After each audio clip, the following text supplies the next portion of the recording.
एक रात घनसू अपनी साइकिल से एक रास्ते से गुजर रहा था। तभी उसे एक आवाज़ आई, खजाने के मालिक खजाना ले जाओ, खजाने के मालिक खजाना ले जाओ। आवाज़ को सुनकर घनसू डर गया और बोला, कौन है यहाँ? किसने अभी मुझे आवाज़ दी? कौन है यहाँ? कोई है तो सामने आओ। लेकिन वो आवाज़ उसे फिर से सुनाई दी।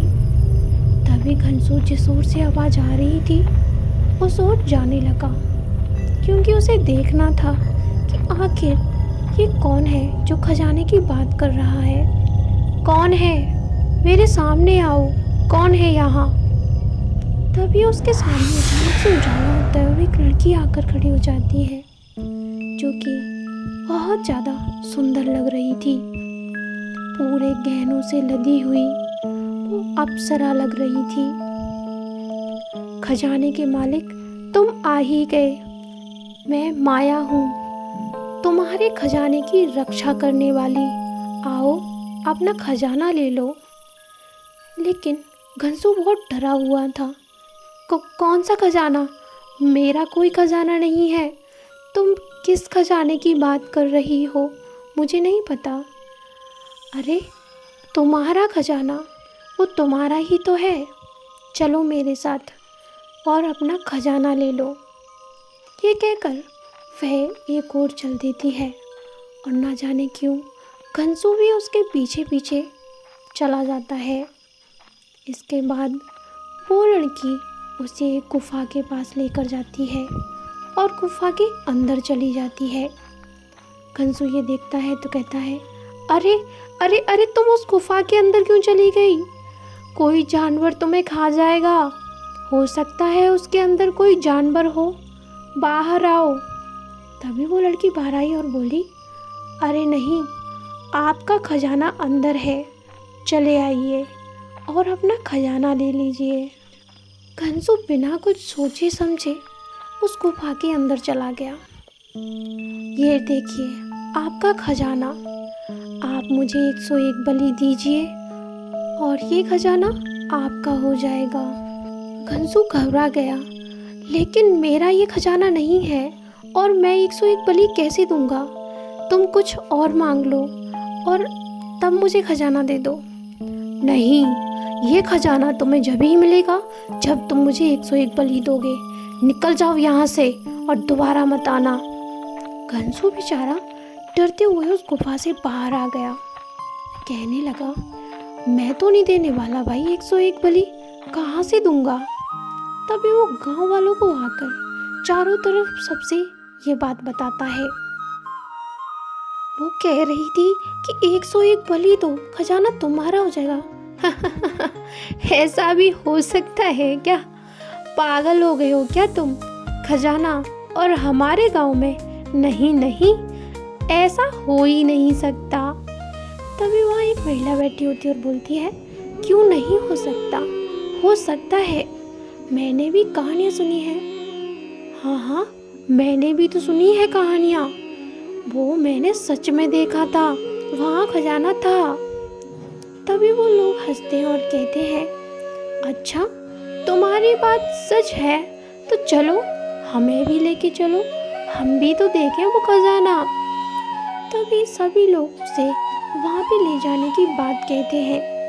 बेचारा घनसू क्या करता, वो भी डरा सहमा उनको वहाँ लेके चला जाता है।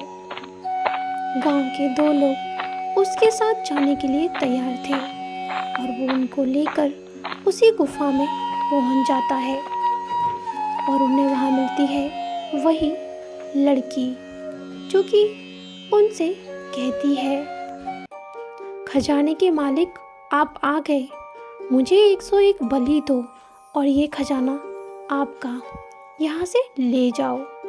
तभी वो लोग ये सब सुन के उसके ऊपर हंसते और कहते हैं, अरे 101 बलि ऐसे कौन देगा भला? तुम हमसे कुछ खाना ले लो और ये खजाना हमें दे दो। तभी वो लड़की कहती है, नहीं, मैं ये खजाना ऐसे नहीं दे सकती, 101 बलि देनी होगी। अरे क्या तुम इनसे पीछे पड़े हो? चलो क्या ही कर लेगी, इस खजाने को ले लेते हैं। तभी वो कहती है, आगे बढ़ने की कोशिश मत करना।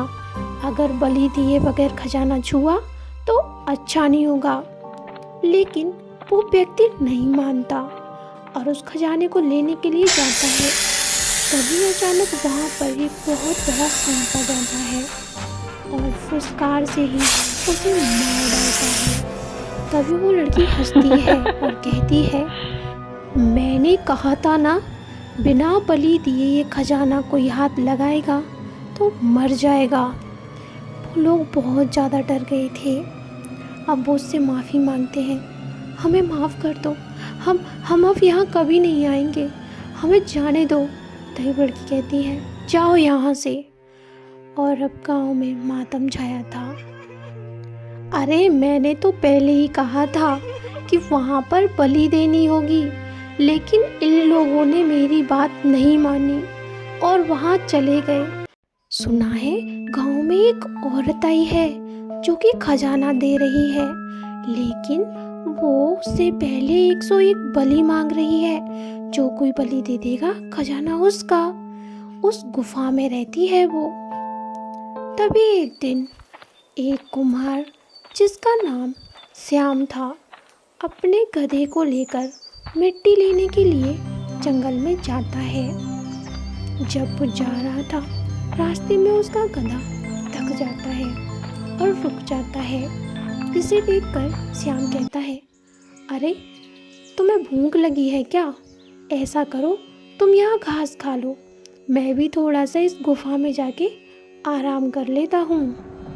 श्याम उस गुफा में आराम से लेटा हुआ आराम कर रहा था। तभी उसकी बेटी वहाँ पर आती है और कहती है, पिताजी आप यहाँ आए हैं मिट्टी लेने, मैं भी आपके साथ मिट्टी लेकर जाऊंगी, मैं भी आपके पास ही रहूंगी। अरे ठीक है, रुक जाओ तुम यहाँ पर। चलो, खाली बैठा मैं क्या कर रहा हूँ, तुम्हारे सिर में बहुत जूं हो गई हैं, उन्हें ही देख देता हूँ। श्याम उस लड़की की जूं देखने लगता है और जो भी जूं उसके सिर से निकलती है उसको वो उसी गुफा के अंदर एक एक करके मार देता है। जूं निकालता है और मारता जाता है। ऐसे ही अचानक वहाँ बहुत तेज रोशनी होती है और तभी फिर से वो लड़की वहाँ आती है और वो बहुत सुंदर थी। उसे देखकर श्याम तो देखता ही रह जाता है। तभी वो लड़की श्याम से कहती है, आखिर तुम आ ही गए खजाने के मालिक, आओ मेरे साथ चले आओ और अपना खजाना ले लो। कौन सा खजाना? मेरा कोई खजाना नहीं है। और तुम कौन हो? मैं माया हूँ, ये आपका ही खजाना है, मैं इसकी रक्षा कर रही थी, जल्दी आओ और अपना खजाना ले लो। श्याम उसके साथ गुफा के अंदर जाता है। खजाना देखकर तो वो चौंक जाता है। ये रहा आपका खजाना, अब मैं जा रही हूँ। आपको आपका खजाना सौंपकर 101 बलि देकर आपने ये खजाना पा ही लिया। और ये सब कहकर वो वहाँ से गायब हो जाती है। और ये देखकर तो श्याम नाचने लगता है कि इतना सारा खजाना मेरा, अब तो मैं माला माल हो जाऊंगा। यहाँ वसुधा सुनेगी तो खुशी से वो भी नाचेगी। तभी वो अपने गधे पर सारा खजाना रखता है और उसी समय उस गुफा से निकल जाता है। देखो वसुधा, मैं कितना सारा खजाना लेकर आया हूँ। वो खजाने वाली बात सच थी, खजाना सच में था।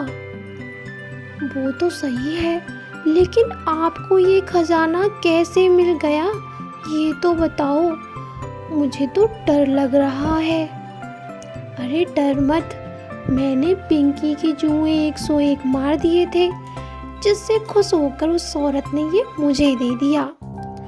अब तो श्याम बहुत माला माल हो गया था और किसी से ठीक से बात नहीं करता था, सभी से अकड़ के बात करता। एक दिन घनसू उसके पास आया। अरे श्याम, तूने ये खजाना कैसे ले लिया? वो तो 101 बलि मांग रही थी, हमें तो ये खजाना नहीं दिया था उसने। अरे क्या बताऊं, मैंने पिंकी के जुए उस पे मार दिए थे गुफा में, इसी से दे दिया। अब खंसू सबको ये बात बताने लगता है और कहता है, पता है तुम्हें, उसने अपनी बेटी के जुए उसमें 101 मार दिए और उससे खजाना मिल गया। क्या ऐसा हो गया क्या? मुझे तो यकीन नहीं होता कि ऐसा भी हो सकता है। अगर हमें पता होता तो हम भी ऐसा ही करते और खजाना हमारा होता। हाँ, अब क्या कर सकते हैं, अब तो श्याम माला माल हो गया उसकी अकल के कारण। और ये कहकर दोनों लोग जोर जोर से हंसने लगते हैं।